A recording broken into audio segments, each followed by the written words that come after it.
Bible dans le livre de 2 Samuel. Nous lirons dans 2 Samuel, chapitre 6. 2 Samuel, chapitre 6, nous lisons la parole de Dieu.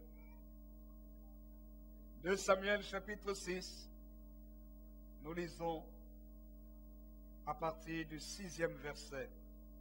Verset 6 jusqu'au verset 12. 2 Samuel, chapitre 6, verset 6 à 12. Et ce matin, je voudrais parler de la bénédiction d'Obed-Édom. Amen. La bénédiction d'Obed-Édom. Et je vais l'insérer dans ce message, vivre la puissance du Saint-Esprit dans la transformation de sa famille. Pour ça, nous devons comprendre ce que Obed-Édom a expérimenté dans sa vie, dans sa maison. Nous lisons 2 Samuel au chapitre 6, le 6e verset jusqu'au verset 12. Lisons ensemble. Lisons la parole de Dieu tous ensemble, à haute voix. Lisons ensemble la parole de Dieu. Lisons tous. Lisons. Lorsqu'ils furent arrivés à l'ère de Nacon, Uza étendit la main vers l'arche de Dieu et la saisit, parce que les bœufs la faisaient pencher. La colère de l'Éternel s'enflamma contre Uza, et Dieu le frappa sur place à cause de sa faute. Uza mourut là, près de l'arche de Dieu. David fut irrité de ce que l'Éternel avait frappé Uza d'un tel châtiment. Et ce lieu a été appelé jusqu'à ce jour Péretz Uza. David eut peur de l'Éternel en ce jour-là et dit: comment l'arche de l'Éternel entrerait-elle chez moi? Et il ne voulut pas retirer l'arche de l'Éternel chez lui dans la cité de David. Et il la fit conduire dans la maison d'Obed-Édom de Gath. L'arche de l'Éternel resta 3 mois dans la maison d'Obed-Édom de Gath. Et l'Éternel bénit Obed-Édom et toute sa maison.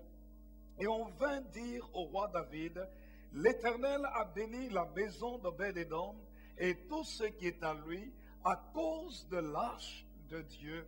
Et David se mit en route et il fit monter l'arche de Dieu depuis la maison d'Obed-Édom jusqu'à la cité de David au milieu des réjouissances. Amen. Quelqu'un dit un vrai amen. Béni soit le nom du Seigneur. Alléluia. Vivre la puissance du Saint-Esprit dans la transformation de sa famille. Et ici, notre message, nous parlons de la bénédiction d'Obed-Édom. Il n'y a jamais aucune famille qui ne souhaite recevoir les grâces de Dieu. Une famille normale ne peut pas souhaiter vivre des malheurs et des malédictions. Une famille normale ne peut pas souhaiter mettre des enfants au monde qui un jour deviennent des bandits, des brigands. Une famille normale, les parents normaux ne souhaitent pas mettre un jour au monde des enfants qui se lancent plus tard dans la drogue, dans la prostitution, dans toutes sortes d'exactions, dans toutes sortes de choses mauvaises. Une famille normale ne souhaite pas recevoir une mauvaise réputation. Une famille normale ne souhaite pas, ne voudrait pas vivre toutes sortes de problèmes financiers, d'endettement et de surendettement. Une famille normale ne souhaite pas vivre des maladies constamment, mettre au monde des enfants qui tout le temps seront dans les hôpitaux, qui tout le temps seront dans des situations qui amèneront la tristesse dans la maison. Et c'est pour ça que les Saintes Écritures nous parlent d'une personne. Cette personne a expérimenté un changement dans sa maison. C'est Obed-Édom. Mais l'histoire commence tristement. L'histoire commence par un malheur.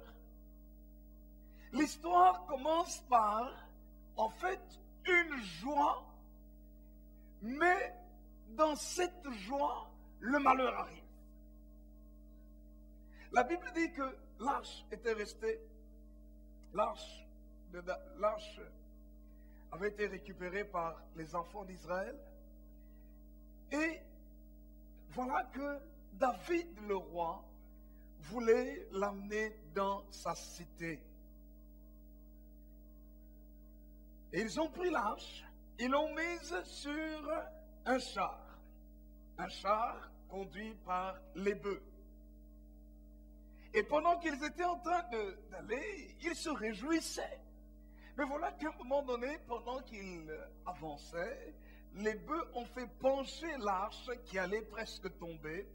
N'oubliez pas, l'arche de l'Alliance, c'était ce coffret en bois d'acacia recouvert d'or pur, dans laquelle il y avait la manne, il y avait le bâton d'Aaron et une copie de la loi divine. Et je reviendrai là-dessus plus tard.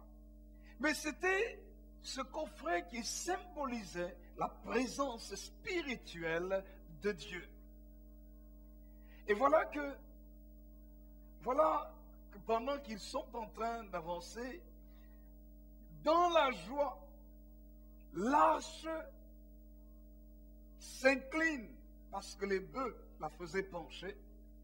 Et Uza essaye de l'empêcher de tomber. Il étend sa main vers l'arche, la saisit parce que les bœufs étaient en train de la faire pencher. Dieu se met en colère et Dieu le frappe sur place. La mort le saisit. Sur place, il meurt, près de l'arche de Dieu, près de la présence divine.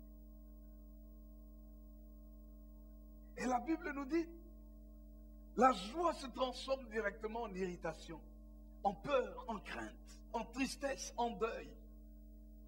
Parce qu'il y avait un mort. Un mort dans le service pour Dieu. Comment cet homme pouvait faire des choses pour Dieu, mais les choses qu'il voulait faire pour Dieu l'ont emmené à la mort? La Bible nous répond, et je vais y arriver, je vais revenir là-dessus.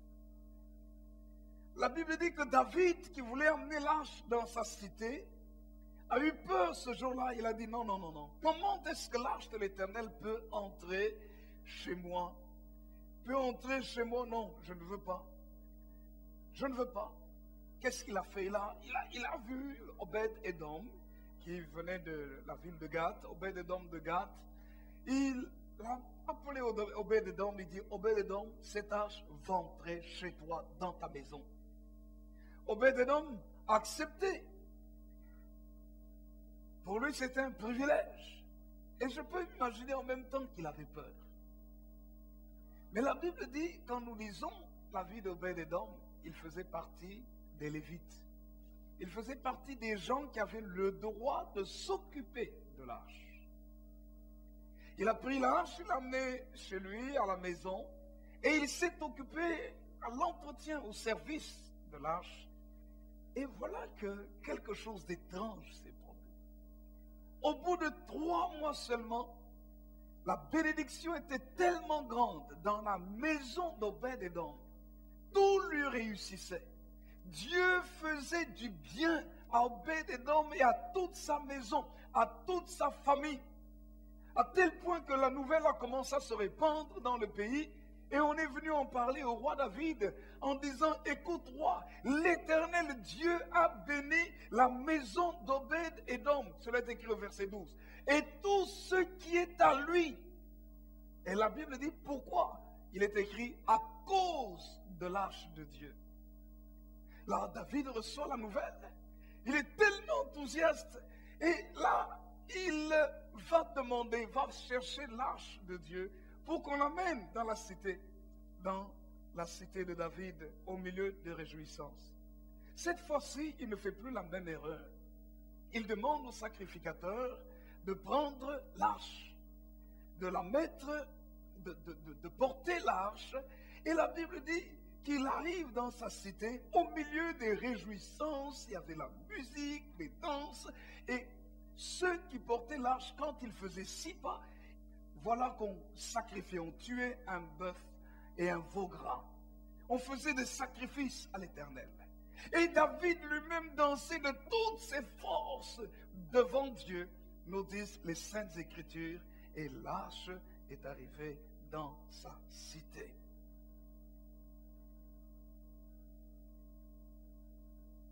David avait appris, au travers de l'histoire d'Obed-Édom, que Dieu est capable de bénir, de transformer en un rien de temps la maison d'une personne lorsque sa présence se trouve dans cette maison. Il faut attirer la présence de Dieu dans sa maison. Et c'est ce que Obed-Édom a expérimenté. D'abord, pourquoi Uza a-t-il été tué par Dieu? Écoutez-moi bien, faire les choses de Dieu ne veut pas dire par là que nous plaisons nécessairement à Dieu. Dieu ne nous demande pas de faire des choses pour lui. Dieu nous demande de faire des choses pour lui comme il le veut, selon ses principes. C'est pour dire que je ne peux pas dire que je suis chrétien si je fais ce que je veux. Je ne peux pas dire que je suis vraiment un enfant de Dieu si je fais ce que je veux sans suivre ce que la Bible me dit de faire. Dieu n'est pas impressionné par les petites ou les grandes choses que nous faisons. Ce qui touche le cœur de Dieu, c'est ce que nous faisons selon sa volonté, selon ses principes. On peut faire beaucoup de choses pour Dieu, mais qui mettent plutôt Dieu en colère qu'autre chose. Qu'est-ce qu'Uza avait fait? Uza a tendu la main pour empêcher l'arche de tomber. Est-ce que c'était une mauvaise chose ou une bonne chose? Écoutez, aux yeux humains, c'était une bonne chose. Aux yeux des hommes. Parce que si ce n'était mauvais, il n'aurait jamais fait. Aux yeux de David, est-ce que c'était bon ou mauvais? Je crois que David, à ce moment-là, avait oublié certains principes qui servaient à servir Dieu. Il avait oublié plusieurs principes. Le premier principe dans le transport de l'arche, c'est que l'arche de Dieu ne devait jamais être transportée par des animaux. Écoutez-moi bien, frères et sœurs. Dieu n'a pas besoin des animaux pour mettre en eux son esprit. Dieu cherche des hommes en qui il va placer son esprit, au travers desquels il va se manifester. C'est pourquoi le Seigneur Jésus a dit, si vous demeurez dans ma parole, vous connaîtrez la vérité vous affranchira. Il nous libère. Mais il ne s'arrête pas à la libération, à la délivrance. Mais dans Actes des Apôtres, chapitre 1er, verset 8, il dit, et vous recevrez une puissance, le Saint-Esprit survenant sur vous. Et vous serez mes témoins à Jérusalem, dans toute la Judée, dans la Samarie, et jusqu'aux extrémités de la terre. Dans l'évangile de Jean, chapitre 14, le Seigneur Jésus lui-même dit, le Saint-Esprit, le Consolateur, viendra. Il sera en vous et il sera avec vous. Donc, le Seigneur veut que sa présence soit dans l'homme parce qu'il a créé l'homme à son image et à sa ressemblance. Mais David venait de commettre une erreur. En tant que roi, il ne devait pas simplement faire les choses de Dieu. Il devait suivre les principes que Dieu avait donnés pour le servir correctement. Et parmi ces principes, c'est que l'arche de l'alliance devait être transportée par des hommes consacrés à Dieu, pas par n'importe qui. Pas par n'importe quelle tribu d'Israël. La tribu de Lévi, c'était celle que Dieu avait choisie. Desquels de cette tribu sortaient les Lévites, ce qu'on appelle Lévites, les sacrificateurs, et tous ceux qui travaillaient autour du temple, qui étaient consacrés au culte. C'était eux.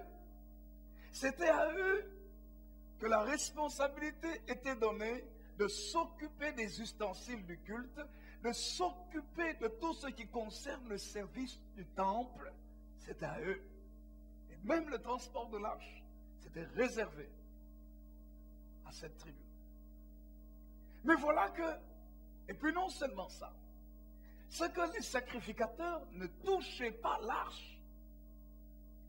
Mais dans ce coffre, il y avait de chaque côté des anneaux. Il y avait 4 anneaux dans lesquels on mettait des barres recouvertes d'or pur.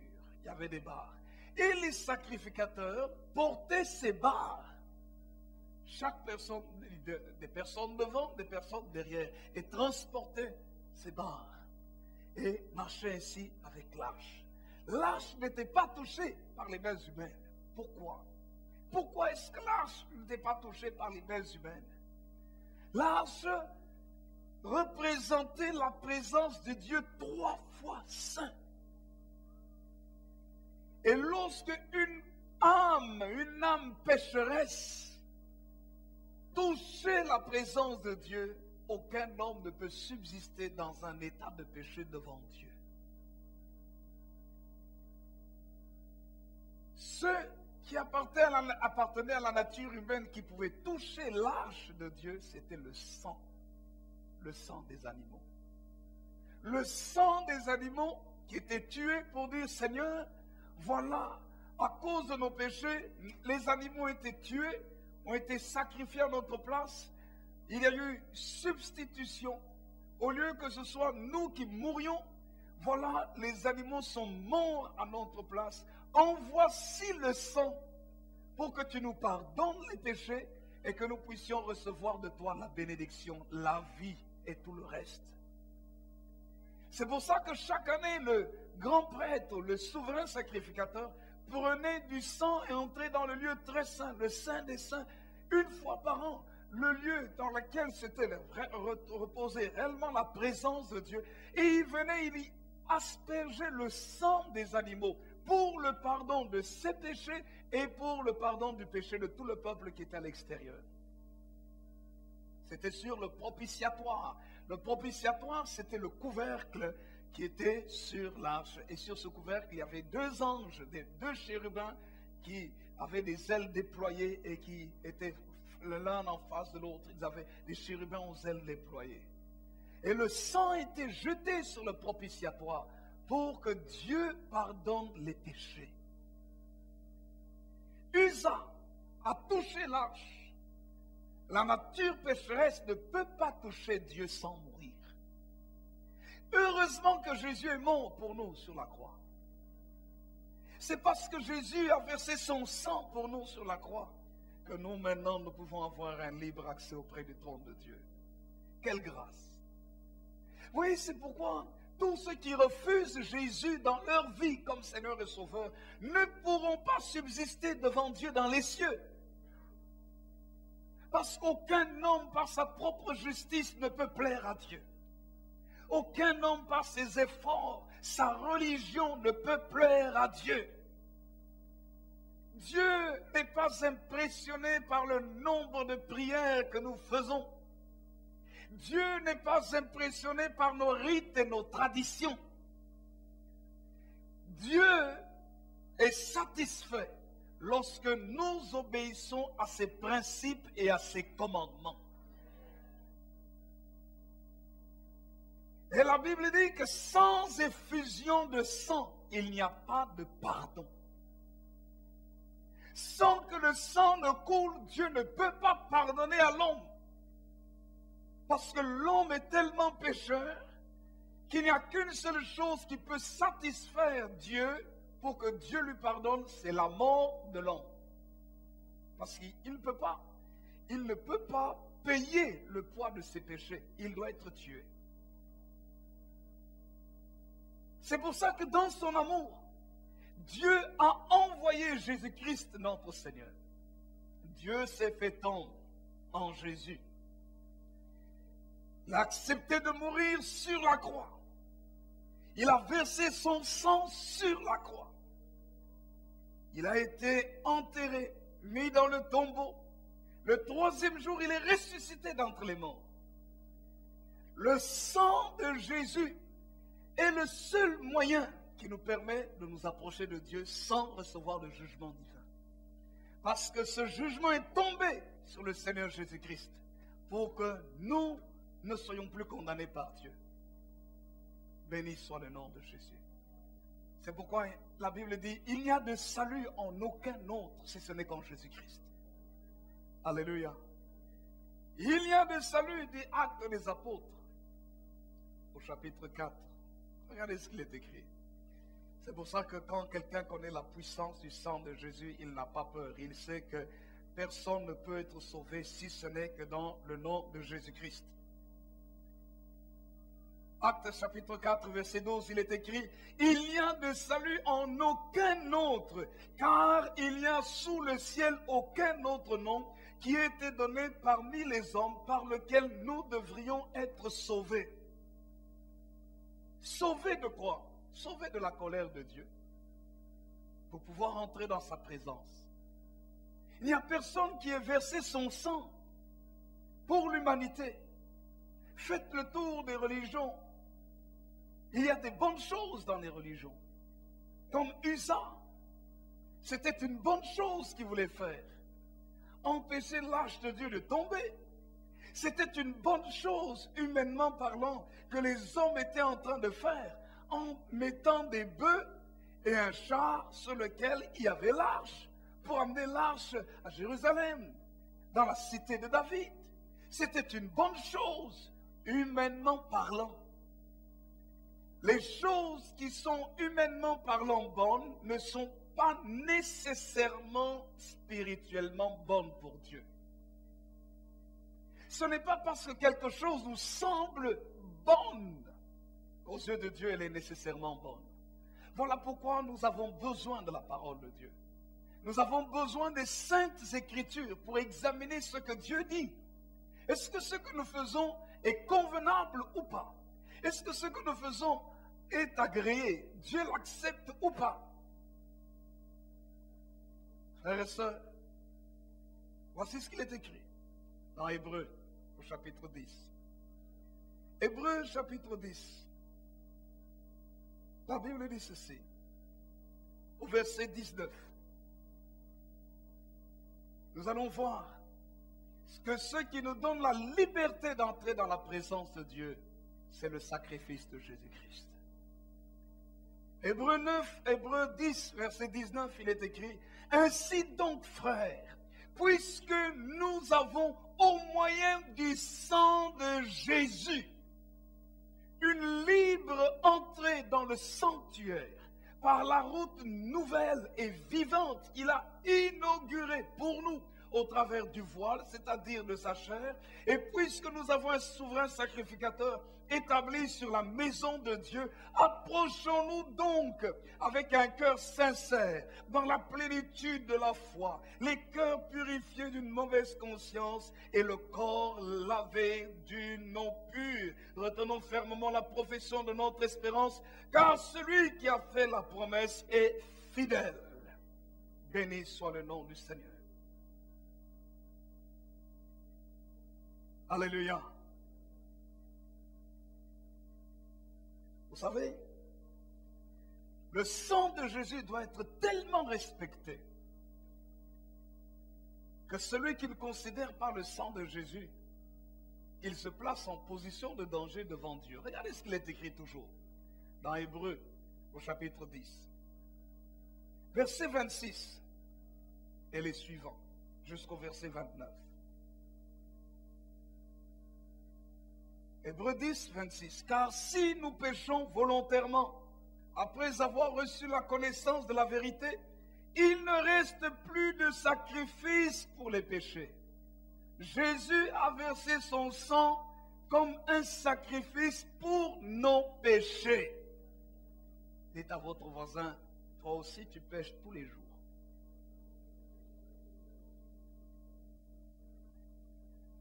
C'est dur quand on vous dit ça, hein? Mais c'est la vérité. Comment est-ce que tu pêches? Ce n'est pas parce que tu as fait nécessairement du mal à quelqu'un. tu peux avoir des mauvaises pensées. Tu peux à un moment donné, dans ton cœur, quelqu'un te fait quelque chose et dans ton cœur, tu as des sentiments mauvais vis-à-vis de la personne. Tu as envie de faire du mal à la personne. Tu as ça dans ton cœur, même si tu ne le fais pas. Devant Dieu, l'intention est déjà un péché. Tu as péché parce que tu as eu l'intention, tu as eu le désir, même si tu n'as pas transformé ton désir en pratique. Mais le désir que tu as eu dans ton cœur devant Dieu, tu as péché. Un sentiment de révolte monte en toi, mais tu te maîtrises, tout bouillonne en toi. Tu dis des choses en toi, mais ta parole ne sort pas les mots. Et tout ce travail, tout est en toi. C'est un péché devant Dieu. C'est pourquoi la Bible dit que tous ont péché et sont privés de la gloire de Dieu. Il n'y a personne qui peut dire, non, moi, depuis que je me suis converti, je ne pêche jamais. Tous les jours, je vis une vie sainte. Je suis pur de A à Z. C'est faux. Parce que le grand apôtre Paul lui-même, il pouvait dire, il disait, mais je trouve en moi deux lois. Je sens, il y a une loi en moi qui veut faire le bien. Mais il y a une autre loi, quand je veux faire le bien, je sens en moi une autre loi qui me pousse à faire le mal. Il dit, je ne fais pas le bien que je voudrais faire et je fais le mal que je ne veux pas faire. Et puis il dit, mais comment est-ce que je peux m'en débarrasser? Il dit, mais qui me délivrera de ce corps de mort? Mais parce que je fais le mal que je ne veux pas et je ne fais pas le bien que je voudrais faire. Il dit, j'ai la volonté, mais je n'ai pas la capacité. Mais il dit, il y a une réponse. Grâce soit rendue à Dieu par Jésus-Christ notre Seigneur. C'est Jésus qui vient nous donner la capacité de faire le bien que nous voudrions faire. Par son esprit en nous, il nous permet maintenant de commencer à plaire à Dieu. Voilà pourquoi nous n'avons pas le choix que de recevoir Jésus-Christ dans notre cœur comme Seigneur et Sauveur. Il n'y a aucune philosophie qui vous dira que le prophète, ou je ne sais pas, le leader, ou le gourou tel, viendra habiter en vous par son esprit. Et vous permettra de plaire à Dieu. Jésus seul a dit, je serai avec vous. Il dit, je viendrai, j'habiterai. Le Père et moi, nous ferons notre demeure chez lui. Nous habiterons chez toi.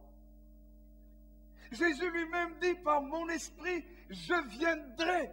Dieu lui-même dit dans Ézéchiel chapitre 36, il dit, j'enlèverai de votre cœur de votre corps le cœur de pierre, et je mettrai en vous un cœur de chair, je vous donnerai mon esprit, et je ferai en sorte que vous puissiez obéir à mes commandements. La vie de Jésus en nous nous permet de plaire à Dieu. C'est pour ça que chaque homme a besoin de donner sa vie à Jésus. Uza a fait un exercice religieux qui lui a coûté cher. Parce qu'il n'a pas respecté les principes de Dieu. L'âge symbolisait l'alliance entre Dieu et les hommes. Mais Uza n'a pas respecté les principes. À cause de ça, il est mort. Je voudrais vous dire, frères et sœurs, ce n'est pas parce que nous faisons des exercices religieux que tous un jour on ira au paradis. Non. Hébreu nous dit que l'entrée au sanctuaire, cette entrée est ouverte par le sang de Jésus-Christ. C'est seul Jésus qui nous permet d'accéder à Dieu. Béni soit le nom de Jésus. Quelle grâce extraordinaire d'avoir un Seigneur comme celui-là. Amen. Alors, vous savez, chaque fois qu'un jugement tombe sur les hommes sont en colère. Quand Dieu intervient d'une certaine manière dure, ben on a une tendance, l'être humain a une tendance à se rébeller, à se révolter contre Dieu.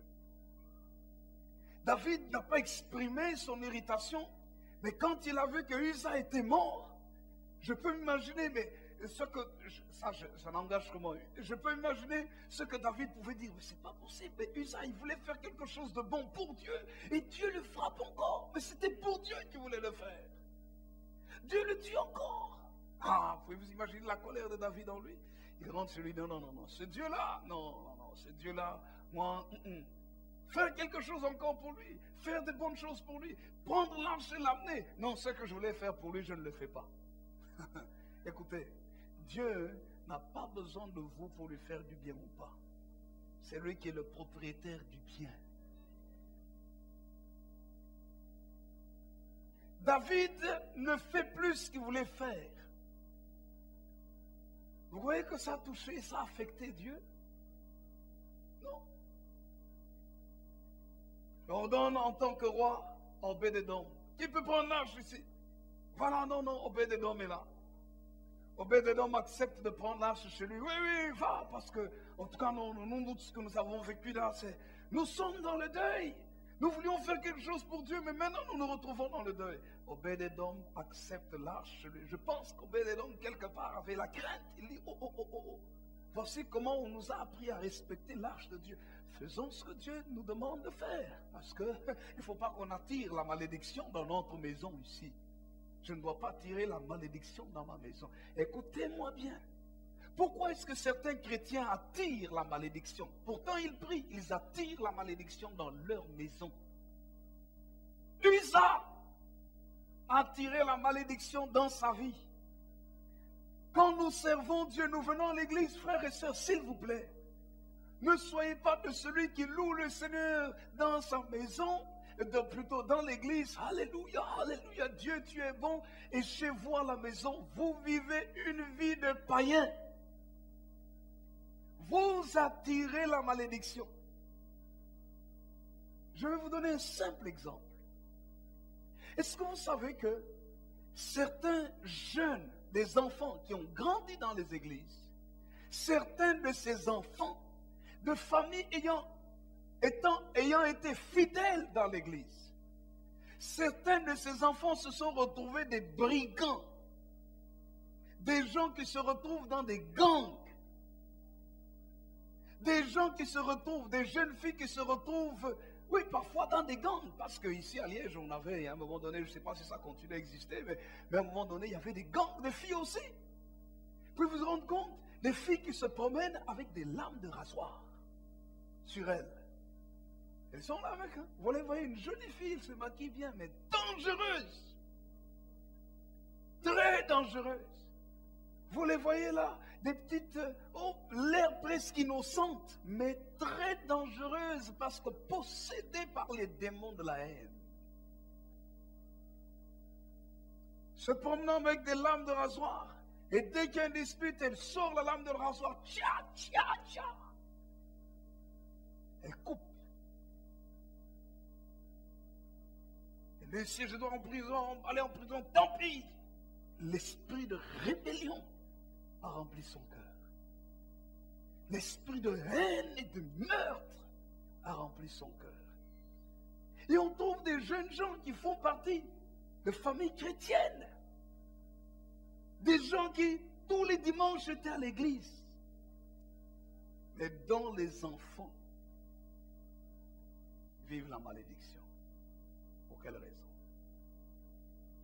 À cause de l'exemple d'Uza. Servir Dieu, prier Dieu, ce n'est pas comme tu le veux, c'est comme Dieu le veut. Alléluia. Selon ses principes. Et vous trouverez parmi, effectivement, certains de ces enfants-là, certains des jeunes gens qui se retrouvent dans la drogue, dans le banditisme, des gens qui vous diraient, non, moi j'étais à l'école du dimanche, je priais dans telle église. Oui, j'allais à l'église avec mes parents. Mais pourquoi est-ce que tu te retrouves maintenant comme ça? Oh non, oui, non, non, non. Oh non, certaines personnes des églises, oh non, ce sont des hypocrites. Mais ils t'ont quoi, hypocrites? Oui, mais ils prient, ils disent qu'ils prient. Et à la maison, écoutez-les. À la maison, venez les voir.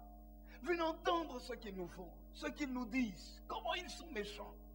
Frères et sœurs, ça c'est servir Dieu de façon religieuse. Lorsqu'on sert Dieu comme on veut, sans mettre en pratique ses principes, on n'attire pas la bénédiction de Dieu dans sa maison, mais on attire la malédiction. Une femme peut être là fidèlement dans la maison de Dieu à l'église. Elle prie, elle jeûne. Son mari n'est pas converti. Son mari ne prie pas. Et son mari se plaint en disant, votre sœur là, depuis qu'elle prie, elle exagère. On commence à incriminer l'église pour rien. On dit, votre église là, non, on en a marre. Qu'est-ce que l'église a fait? L'église n'a rien fait. Le problème, c'est que la personne qui vient à l'église ne met pas en pratique la parole de Dieu correctement. Parce que quand elle vient à l'église, dans l'église, la Bible dit que votre douceur soit connue de tous les hommes, n'est-ce pas? C'est ça que la parole de Dieu nous dit. La parole de Dieu nous dit que la femme doit respecter son mari. La femme doit être soumise à son mari. L'homme doit aimer sa femme. L'homme doit honorer sa femme, il doit la considérer comme un vase d'honneur à qui il doit manifester toute son affection, le respect. L'homme doit être un homme responsable. La femme doit être une femme responsable qui doit s'occuper de sa maison. Ce n'est pas parce que l'on prie que Dieu nous détache des tâches ménagères. Tu pries, mais tu dois aussi être une bonne femme qui arrange bien ta maison, qui t'occupe bien de tes enfants, qui fait la vaisselle, qui fait une bonne nourriture pour son mari, qui n'attend pas tout le temps que son mari aille acheter des plats préparés dans un magasin et les met tout le temps dans le micro-ondes. Lui, c'est toujours, oh, le micro-ondes est là, le micro-ondes est là. Arrêtez, génération micro-ondes, ce n'est pas toujours une bonne chose. Alors le mari va se plaindre. Depuis qu'elle est à l'église, elle a toujours des réunions. Mais ici, il faut voir comment nous nous mangeons. Quand il dit nous nous mangeons là, c'est pas que la femme ne prépare pas. Ce que la femme prépare, elle congèle tout. Et elle doit toujours venir décongeler lui-même parce qu'elle n'est pas là. Parce que ceci, parce qu'il n'a pas le temps, et puis il prend, il met au micro-ondes, il réchauffe, et comme un petit malheureux, il est tout seul à table, et il mange, et il regarde la télévision. Mais elle vient, oh non, Dieu est bon, Dieu est bon. Ton mari va te dire, ton Dieu là, je n'en veux pas trop ici. Pourquoi? Parce qu'on vit dans la religion et non pas dans la vraie vie. La vraie vie veut dire quoi? C'est que tu viens dans la maison de Dieu. Quand le dimanche, on termine le culte et que tu rentres chez toi à la maison, la première chose que tu fais, ce n'est pas de recevoir un coup de fil et de passer 1 heure au téléphone en disant « Oh, le message, il était formidable. Oh, et la sœur là, comment elle va ?» Ton mari est là. Raccroche.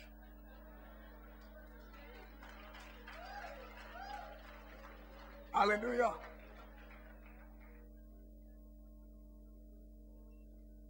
Tu dis, je t'appellerai plus tard. Tu ne vas pas simplement lui dire, bonjour chérie, moi, et puis tu es parti. Et puis, tu lui as dit bonjour vite. Non, non, quand même. Quand tu viens, hein, bonjour chérie. Avec un peu de tendresse. Hein? Vraiment, la tendresse. Quand tu lui fais la bise, comme tu veux, bon. Mais quand même, le contact là, qu'il dure un tout petit peu plus longtemps. Parce qu'il y a des contacts rapides. Bonjour, chérie. Non, non, non. Tu viens, tu lui dis bonjour, chérie. Et puis, quand tu le... Oh, s'il était même en colère, il sort de... Il me dit non, ce bisou-là, non. Ils font déjà. Parce que il va se dire, oh, mais rien que par sa façon de me saluer là, qu'est-ce qu'on lui a dit à son église? Ça veut dire qu'on lui a dit des bonnes choses à l'église. Donc ça veut dire qu'il est plus ouvert.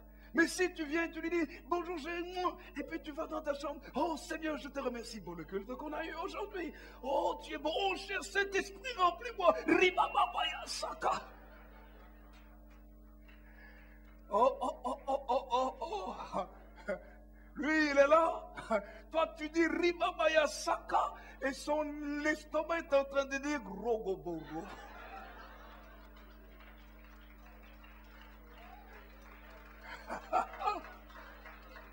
Ah non, il y a maintenant compétition de parler en langue. Non, tu laisses ta prière, tu l'as eue dans l'église, dans ta maison, tu t'occupes de ta maison. Quelqu'un dit un vrai amen.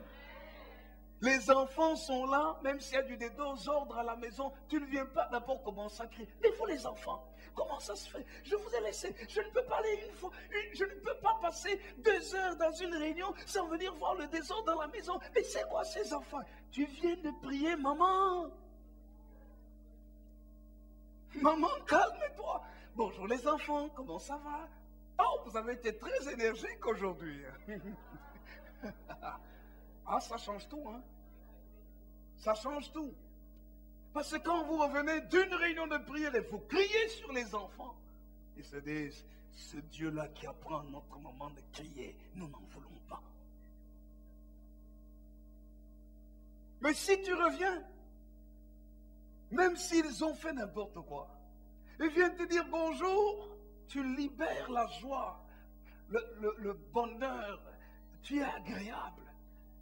Lorsque tu leur diras, mais les enfants, regardez un peu, qu'est-ce que vous pensez de ça? Vous croyez que c'est bien d'être, oh non maman, tu sais, non écoute, tu sais, on va arranger ça tout de suite. Ils vont le faire de façon agréable, volontairement, et non pas en disant, hey, c'est toujours comme ça, d'ailleurs là. Non.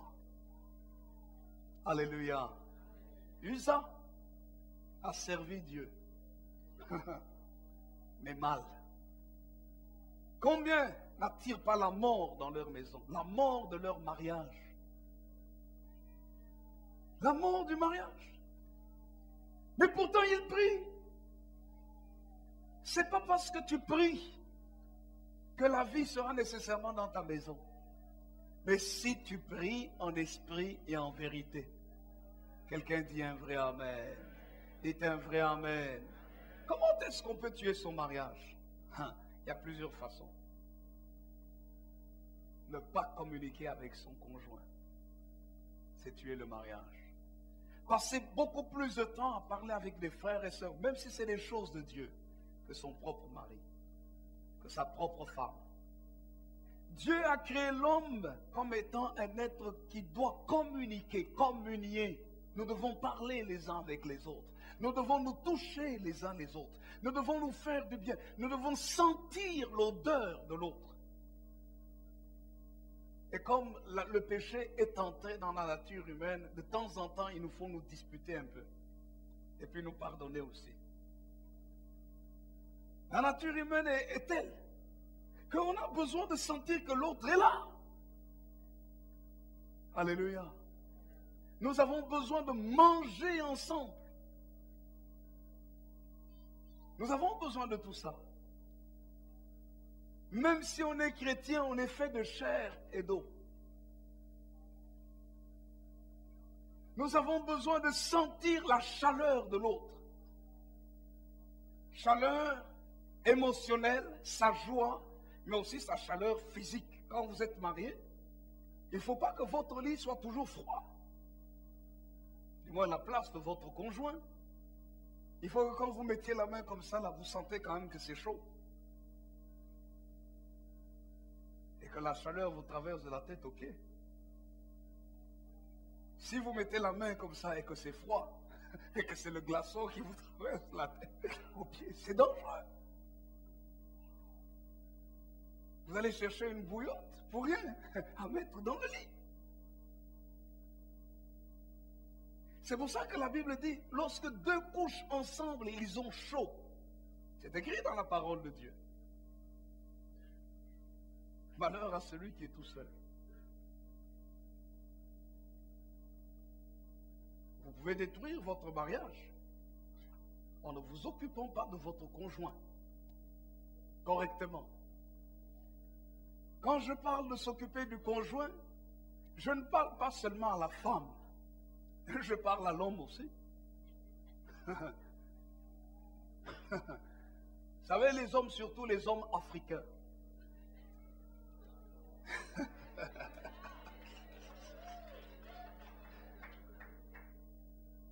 les hommes africains,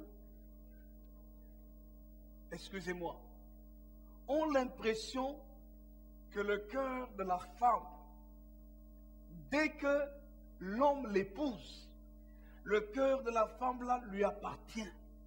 Qu'ils fassent tout ce qu'ils veulent, le cœur lui appartient quand même. J'aimerais vous dire que c'est faux.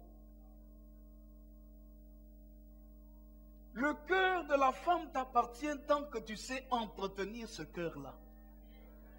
Sinon, il n'y aurait pas de femmes qui disent à leur mari, à partir d'aujourd'hui, tu ne franchis pas le seuil. Tu vois la porte, la ligne de la porte là, tu n'entres plus. L'homme dit, oh, hein, police. Non, non, non, non. On n'a pas besoin de craindre la police si l'homme s'occupe correctement de sa femme. Vous savez pourquoi le cœur des Africains ne veulent pas trop s'occuper de la femme? Bien, c'est une fausse conception qui fait croire que lorsque l'homme est tendre, la femme va gonfler les épaules et va le dominer. Alors,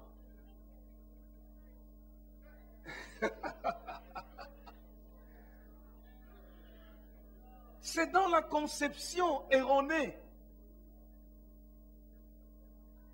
Il y a une différence entre, écoutez-moi bien, il y a une différence entre la tendresse et la mollesse. La femme n'aime pas un homme mou, mais la femme aime un homme tendre. Quelle est la différence entre la mollesse et la tendresse? Je vois les hommes qui me regardent bien. Quelle est la différence? Un homme mou, c'est un homme sans décision. Sa femme dit, faisons ceci, d'accord. Allons ici, d'accord. Sans position.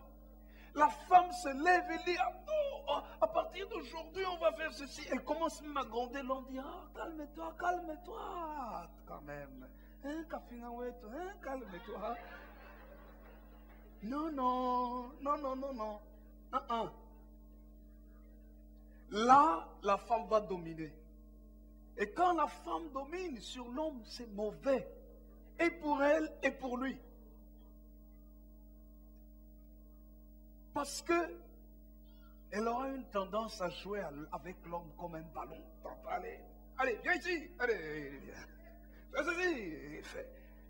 Et puis la femme va balancer son mari dans n'importe quel sens. Et une femme qui balance son mari dans n'importe quel sens, un jour elle va dire, toi je ne veux plus de toi. La femme a besoin d'un protecteur. Pas un homme qui, lorsqu'il y a le danger, il envoie la femme, il dit, va voir un peu, est-ce qu'il y a des voleurs d'eau? Non. C'est l'homme qui doit prendre la place, qui doit se mettre en danger pour la femme, pas la femme qui va se mettre en danger pour l'homme. La femme a besoin d'un protecteur. La femme a besoin que l'homme lui garantisse le loyer, lui garantisse qu'on va pas, les huissiers ne viendront pas dans la maison. C'est la protection. La femme a besoin que l'homme lui garantisse qu'on ne viendra pas couper l'eau et l'électricité à la maison. C'est la protection. Il ne faut pas dire, écoute, tu sais, moi je dois envoyer l'argent au pays. Tu connais ma famille, là, tu les connais, hein? Mais toi, écoute, ton argent là, tu as combien encore? Écoute, tu ne peux pas payer toutes ces factures. Non, non, non, non, non, non, non, non. C'est la femme qui paie le loyer, c'est la femme qui paie les factures, et le mari, lui, il envoie l'argent dans sa famille. Il dit, mais tu les connais toi aussi. Tu les connais. Tu es un homme ou tu n'es pas un homme? Tu t'es marié avec ta famille ou tu t'es marié avec moi? Alléluia. L'homme doit être un homme responsable. Quelqu'un dit un vrai amen. Quand un homme est un homme responsable, je peux vous dire que la femme tremble. Vous savez, la caractéristique de la femme qui tremble, c'est la femme qui va donner le courage à l'homme. En fait, la femme qui tremble est une femme qui est très intelligente. Parce que l'homme est un sauveur. Quand la femme, un vrai homme, quand la femme commence à trembler, elle est en train de se perdre, l'homme va venir la sauver.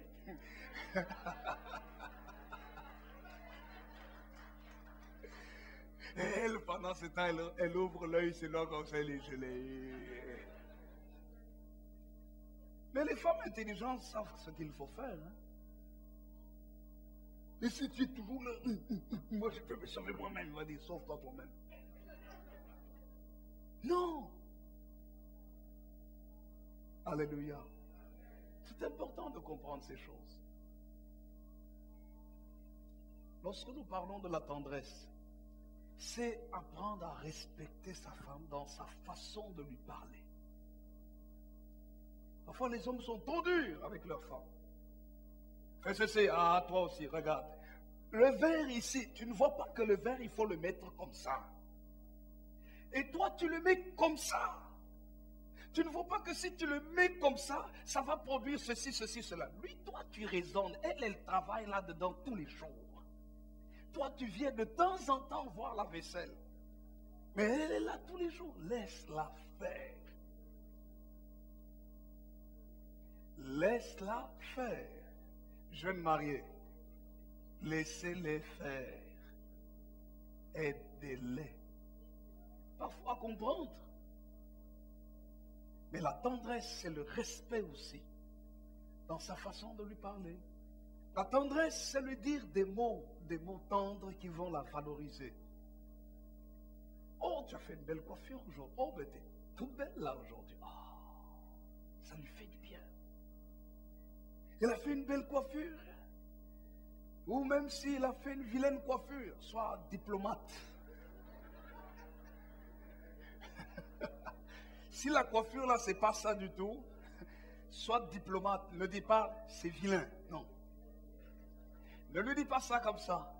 Use de la diplomatie. Oh, mais tu sais, mais l'autre que tu avais mis l'autre fois là, est-ce que tu ne trouves pas que c'était mieux? C'est la diplomatie. Alléluia. Il ne faut pas être choquant. Trop d'hommes choquent leurs femmes. Et elles sont blessées à cause de cela. Et quand une femme est blessée, toi aussi tu seras blessé. Quand une femme est blessée, toutes les portes, elles les ferment. Vous avez compris, hein? Hein?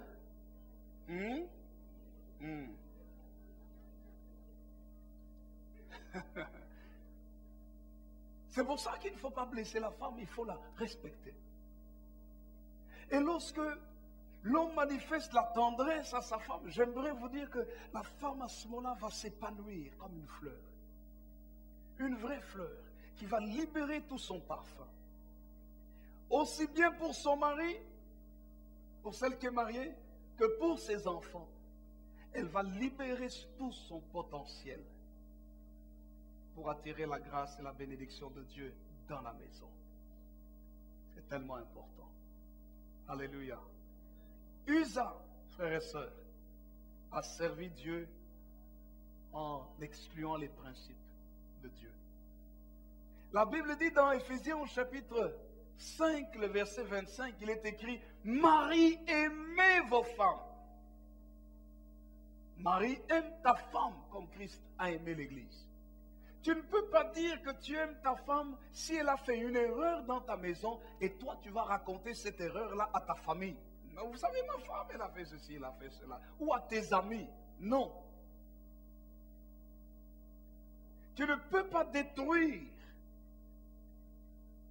ta propre épouse ou ton propre mari. Ton mari fait une erreur, tu prends le téléphone. Maman, tu sais, Robert. Ah non, excuse-moi, Robert. C'est parce que c'est le nom qui m'est venu tout de suite à l'esprit. Tu ne peux pas. Je ne sais pas moi, Michel, ou bien je ne sais pas, quelque nom que ce soit. Oh, tu sais, il a fait ceci, il a fait cela. Tu parles à tes sœurs, tu parles. Non, non, non, non, non, non, non. Arrange le problème. Quelqu'un dit un vrai amen. Quelqu'un dit un vrai amen. Pardonne, excuse. Ce sont les principes de la parole de Dieu. Usa a amené la malédiction dans sa maison. Parce qu'il n'a pas respecté les principes. On peut attirer la malédiction dans sa propre maison. Parce qu'on ne respecte pas ce que Dieu dit. Les jeunes gens, c'est la même chose. Les jeunes filles, la même chose. Tu peux attirer la mort dans ton futur si tu ne respectes pas les principes de Dieu. Tu peux venir à l'église, mais tu as ton cote. Et dans ton cote là, tous les soirs tu reçois ton petit copain. En recevant ton petit copain, vous ne vous regardez pas seulement dans le blanc des yeux. Vous expérimentez des choses expérimentables à un certain niveau, à un certain âge, dans certaines circonstances, mais vous bravez ces circonstances et ce temps et vous rapprochez le plus rapidement possible sans avoir une certaine alliance. Vous avez compris ce que je suis en train de dire. Mais vous venez quand même à l'église. Venez à l'église. Ah Seigneur, Seigneur. Et le dimanche soir, le petit copain te téléphone. Oh mais tu sais, je suis à Liège, je peux venir. Oh mais tu viens tout de suite. Hein? Et puis quand il vient, serré, serré, collé, collé. Et puis dodo, dodo. Et puis ouin, ouin. Avant le temps. Et tu pleures, hein? Quand ouin, ouin, ouin est avant le temps, c'est difficile que cet enfant-là soit bien accepté. D'abord par tes propres parents. Parce qu'il est né dans des conditions qui ne sont pas convenables. Certaines familles rejettent leur enfant. Et tu mets la honte sur nous et sur toi. Et parfois même, le garçon qui est venu, il dit oh non, non, non, je suis désolé, tu m'as piégé. Ça, c'est les garçons. Les garçons, les filles, écoutez-moi mes filles, les garçons, surtout les garçons qui ne prient pas, et même certains qui prient à moitié, sont dangereux. Il faut faire attention. Parce que, en général, c'est les garçons qui provoquent les filles.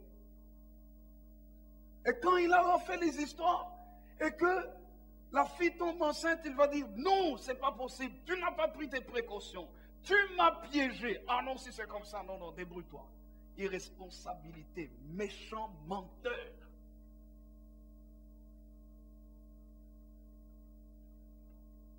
Alléluia. Quelqu'un dit amen.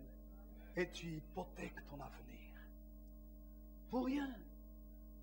Mais j'ai une bonne nouvelle. La bonne nouvelle, c'est que même si tu as fait des erreurs, le sang de Jésus peut laver ton futur. Le sang de Jésus peut balayer toutes les erreurs de ton passé et te donner d'entrer dans la grâce et la bénédiction. C'est ça la bonne nouvelle. Oui, c'est ce qui est extraordinaire. Ce que j'aime avec Jésus, c'est que même si tu as fait des erreurs, même si tu t'es mis dans le pétrin, comme on dit, lorsque tu te repens, tu dis Seigneur, pardonne-moi, je reconnais mes fautes. Maintenant, je ne veux plus vivre ma vie chrétienne comme je le veux, je veux vivre comme ta parole me l'indique. Il y a quelque chose qui se passe. La Bible nous dit, l'arche a été transportée dans la maison d'Obéd-Édom. Déjà là, David commence à entrer dans les principes. Et là, Obéd-Édom, certainement, il servait Dieu correctement. Il ordonnait à ses enfants de ne pas toucher à l'arche, de respecter l'arche, de respecter les choses de Dieu. Et en très peu de temps, en 3 mois, toute sa vie, sa maison a été bénie. Sa vie bénie. Sa maison, quand on dit sa maison, c'est ses enfants, sa femme, ses enfants, ceux qui habitaient avec lui, mais aussi tout ce qu'il pouvait faire, son travail, ses entreprises, ses projets, tout a été béni. Béni veut dire par là une réussite exagérée par une intervention providentielle. C'est-à-dire la main de Dieu a été là, visiblement. En l'espace de 3 mois, 3 mois après seulement, les gens commencent à voir la vie d'Obed-Édom changer. Sa maison changée. Ses enfants, bonne santé, réussissant bien, sa femme, lui-même, tout ce qu'il pouvait faire, tous ses projets réussissaient tellement bien qu'ils ont dit non, non, il y a quelque chose. Comment ça se fait que cette personne réussit si bien? Nous la connaissions avant, les choses n'allaient pas aussi bien pour elle avant. Maintenant, comment ça se fait que tout va aussi bien? Et on dit, oh, nous comprenons, c'est à cause de la présence de l'arche. C'est la présence de l'Esprit de Dieu. La présence de Dieu dans sa maison a amené la bénédiction. Et vous voyez, frères et sœurs, et la Bible nous montre comment, en 3 mois, il a été tellement béni que les gens ont commencé à parler, de ça. Et ça arrivait même aux oreilles du roi. Il faut que notre bénédiction soit visible quand même. Sinon, comment est-ce qu'on saura que Dieu marche avec nous si, au travers de nos vies, on ne voit pas l'intervention de Dieu et qu'on n'associe pas ce que nous avons à la présence de Dieu dans notre vie? Il est important que les choses soient visibles dans notre vie. Et pour ça, il faut respecter les principes de Dieu. Obed-Édom a respecté ces principes. Et à cause de cela, la grâce de Dieu est descendu dans sa maison.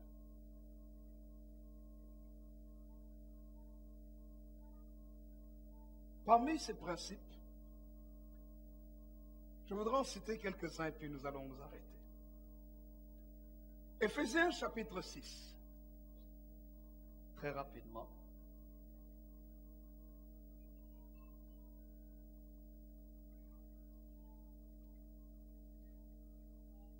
C'est le principe du respect et de l'obéissance. Dites à votre voisin le principe du respect et de l'obéissance.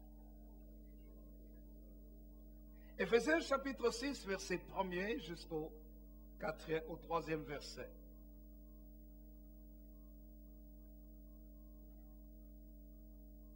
Enfants, obéissez à vos parents selon le Seigneur, car cela est juste.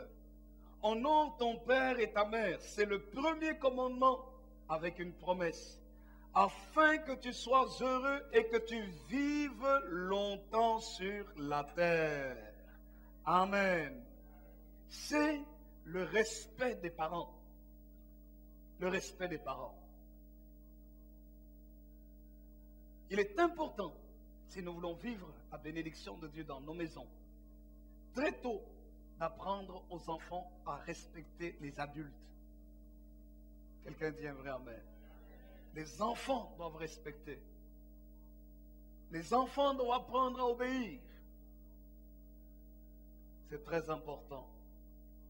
Si on laisse l'enfant être roi, faire tout ce qu'il veut, il se met en danger. C'est de mourir trop tôt.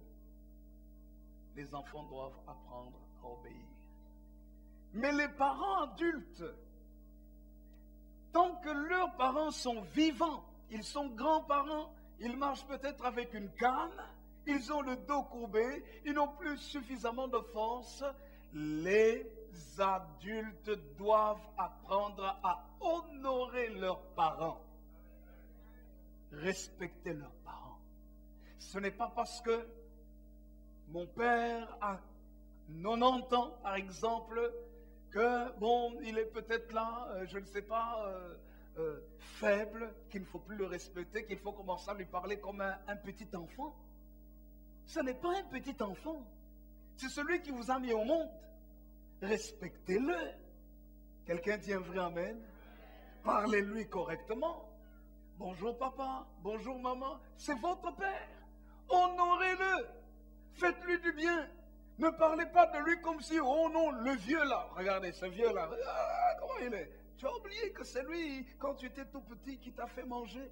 C'est lui qui était avec toi à l'hôpital quand tu étais au bord de la mort.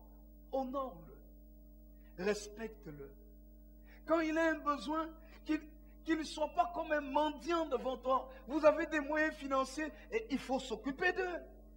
Si eux n'ont pas de moyens financiers, il ne faut pas attendre qu'ils vous donnent un coup de fil. Mon enfant, est-ce que tu ne peux pas m'envoyer un peu d'argent ici? Non. Prends soin de tes parents. S'ils n'ont pas une maison convenable et toi tu habites une belle maison, tu as même plusieurs maisons, achète-lui une maison. Achète-leur une maison. Installe-les correctement. Pour que, même s'ils ne savent rien te donner en retour, parce qu'ils sont vieux, ils n'ont plus de force, ils puissent prononcer une parole. Mon enfant, que Dieu te bénisse. Que Dieu te bénisse, te bénisse toi et bénisse mes petits-enfants aussi. Alléluia. Jacob est venu. C'est lui qui avait nourri Joseph, son fils, avait pris soin de lui et de toute la famille. Mais vous savez quoi? La bénédiction se trouvait dans la bouche de son père. La bénédiction d'Abraham, d'Isaac, de Jacob se trouvait dans la bouche de son père. La bénédiction des petits-enfants. Avant de mourir, Jacob appelle Joseph et dit, amène-moi tes enfants, Ephraïm et Manassé. Et puis il les place. Il met la main l'un sur l'autre et il prononce la bénédiction. Ephraïm et Manassé sont introduits dans les 12 tribus d'Israël. On ne cite pas le nom de Joseph. Pourtant, Joseph était le papa. Mais Ephraïm est cité. Alléluia. Qui a introduit? Le grand-père. Le grand-père des enfants a introduit les enfants. Grâce à quoi? À l'honneur de Joseph. Joseph a respecté, même s'il était milliardaire. Il était milliardaire. La période de la crise était là. Il a fait venir sa famille. Il a bien pris soin de son père. Quand Dieu te donne des moyens, n'oublie pas tes parents. Votre amen est trop faible. Votre amen est trop faible. Alors vous allez dire, ouais, mais ils ont été méchants avec moi, ils m'ont maltraité. Qui sait si ce n'est pas par ta gentillesse qu'au moins tu pourras changer leur cœur, si même ils ont été mauvais. Pourquoi est-ce que malgré leur méchanceté, Dieu a permis que tu naisses par eux? Dieu aurait pu te donner d'autres parents. Pourquoi? Pourquoi? Il faut se poser la question, oui, mais moi, mes parents, ils ont fait ceci, ils ont fait cela. Mais tu t'es converti, tu es devenu un chrétien. Peut-être qu'effectivement, ta famille était dans une lignée de malédiction. Malédiction, malédiction, malédiction, malédiction. Tes parents sont même nés dans la malédiction. Et à partir de toi, le Seigneur amène la grâce dans la famille pour inverser le cycle de malédiction en bénédiction. Et tant qu'ils sont vivants, Dieu veut t'utiliser toi aussi pour casser la malédiction dans leur vie. Peut-être au travers de l'autorité qu'il va te donner pour leur apporter l'évangile s'ils ne prient pas. Peut-être au travers de ta gentillesse et de ton amour. Pour changer leur façon de voir et se radoucir. Qu'au moins, avant de mourir, ils se donnent à Jésus et qu'ils entrent au ciel. Peut-être que Satan a utilisé ta famille et les ancêtres pendant longtemps dans des choses mauvaises. Mais Dieu te choisit, toi, pour être un instrument de bénédiction pour la maison. C'est pour ça qu'il est écrit d'honorer ses parents. Il faut être une bénédiction pour ses parents. Le principe du respect et de l'honneur. Quelqu'un dit un vrai amen. Parce que, comme je disais à quelqu'un, vous pouvez faire tout ce que vous voulez. Votre père, votre mère, ils seront toujours plus grands que vous. Parce que c'est eux qui vous ont mis au monde. Même si dans la société on dit que non, voilà, ils ne sont rien du tout. Même s'ils sont en prison, ils seront toujours plus grands que vous. C'est par eux que vous êtes venus au monde. Alors il faut les respecter. C'est ça les principes. Principes de la Bible. Les principes du monde vous diront, mais tes parents, ils ont été très méchants vis-à-vis de toi. Tu dois les haïr. Ne t'occupe pas d'eux. Si Dieu t'emmène dans un changement de vie, c'est pour que tu reçoives l'autorité, pour imprimer la présence de Dieu dans ta maison et dans ta famille, pour qu'un changement se produise. Si la famille était même une famille de sorciers, tu ne dois pas les quitter. Même si tes parents étaient réputés comme étant des sorciers, des sorcières. Si le Saint-Esprit vient dans ta vie, c'est pour confronter cette puissance et chasser la sorcellerie hors de la vie de ta famille. Peut-être que Dieu peut t'utiliser, toi, pour la délivrance de tes parents, de ta famille, et pour amener un cycle de la grâce et de la bénédiction. Il y a des philosophes qui disent, non, votre père, votre mère, il est dans ceci. Laissez-les. Demandez même à Dieu qu'il les frappe de mort. Ça ne vient pas de Dieu, je suis désolé. Non. Dieu aurait pu choisir d'autres personnes pour vous amener à l'existence, mais il les a choisis eux pour que quelque part, ne fût-ce qu'une grâce de Dieu, qu'ils n'ont peut-être jamais eu, vienne au travers de vous. Que vous soyez un rayon de lumière pour eux. Peut-être que dans leur vie, les choses ont été tellement difficiles que dans la difficulté et dans l'ignorance, ils se sont livrés au diable. Peut-être. Mais Dieu vous sauve, vous. Pourquoi? Pour que même s'ils ont fait des alliances avec le diable, que vous puissiez aller détruire ces alliances avec le diable. Vous savez pour quelle raison?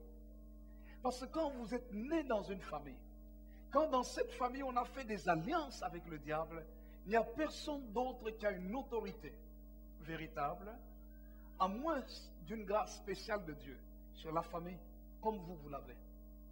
Étant donné que vous faites partie d'une certaine lignée, de la lignée de cette famille, quand vous vous donnez au Seigneur, puisqu'il y a certaines alliances qui vont de génération en génération, quand vous vous donnez au Seigneur, vous avez l'autorité maintenant de casser les alliances et de dire à partir d'aujourd'hui, cette famille n'appartient plus à Satan.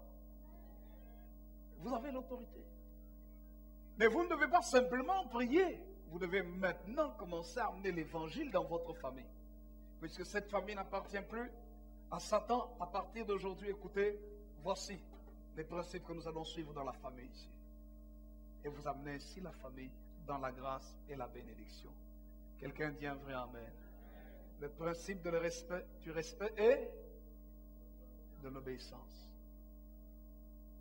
Obed-Edom a obéi à David. Principe du respect, l'obéissance, le principe de la joie. La joie. La joie. Philippiens chapitre 4, verset 4 nous dit, réjouissez-vous toujours dans le Seigneur. Je le répète, réjouissez-vous. Néhémie chapitre 8, verset 10 nous dit, la joie du Seigneur sera votre force. Quelqu'un dit un vrai amen. Il faut se réjouir en Dieu. Se réjouir et cultiver la joie dans sa maison. Cultiver la joie dans son foyer, dans son couple. Cultiver la joie, apprendre à rigoler, apprendre à avoir de l'humour, apprendre même si des choses, bon, ben, on se moque un tout petit peu de moi, mais rigole. Cultive la joie. Dites à votre voisin, parfois il ne faut pas être trop sérieux. Alléluia. Dites-le à quelqu'un d'autre, parfois il ne faut pas être trop sérieux. Dites-le, il faut que nous soyons détendus. Quelqu'un dit amen. Quelqu'un dit un vrai amen. Ne sois pas trop sérieux. On t'a dit, oh, ta coiffure, tu as vu comment elle dépasse? Et toi tu dis, ouais, tu n'aimes pas ma coiffure? Non, reste calme. Rigole. Il faut avoir un peu d'humour. Alléluia. Il faut cultiver la joie, les rires dans la maison. Mais avec les enfants aussi. C'est très important. Parce que la joie de Dieu est un secret de la force, de la bénédiction. Dans nos relations, c'est la même chose aussi. Dans le ministère, c'est la même chose aussi. Dans un service que l'on fait pour Dieu. Cultivons la joie. Ne soyons pas trop, comment est-ce qu'on peut dire? Comment est-ce que je peux dire? Coincé. Comment? Rigide. Comment encore? Taré. Non. Soyons détendus. Ne soyons pas trop parfois, trop, non, c'est comme ça qu'on a dit, non, comme ça. Et puis, trop coincés, non. Soyons détendus. Dites à votre voisin, soyons détendus. Dites à quelqu'un, soyons relax. Dites à quelqu'un d'autre, soyons relax. Vous savez une chose, le pays dans lequel nous sommes est un pays où on est trop coincé. Et vous savez qu'à cause de ça, ça crée beaucoup de maladies. Le stress, les maladies psychosomatiques. Quand vous êtes trop stressé, vous produisez en vous de l'acide. Même physiquement parlant, vous devenez malade. C'est comme ça qu'il y a des gens qui ont des ulcères d'estomac. Le stress n'est pas une bonne chose. C'est pourquoi le Seigneur veut que nous soyons détendus. Faites ça, détendus, détendus. Faites ça, faites détendus. Relax. Dites à votre voisin, je dois être cool. Cool, ça veut dire relax.